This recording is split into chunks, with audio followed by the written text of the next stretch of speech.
Another nervous thought heading into this redemption mission for the Reggae Boyz.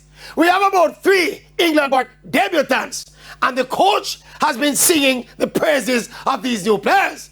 And when you add the enigma of Leon Bailey, where we're never quite sure what to expect, now going into these massive games with very limited preparation time, 1, maybe 2 training sessions, with a possible 30 to 40% of the team having never played with each other or having never played with the rest of the team. A team that has long struggled with cohesion.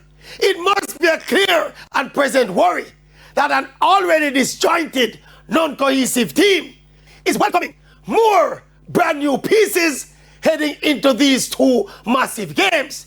No matter how patriotic, positive, and loyal we are, and how much we wave the Jamaica flag and recite the Jamaican pledge and sing the national anthem, the Maverick is still nervous.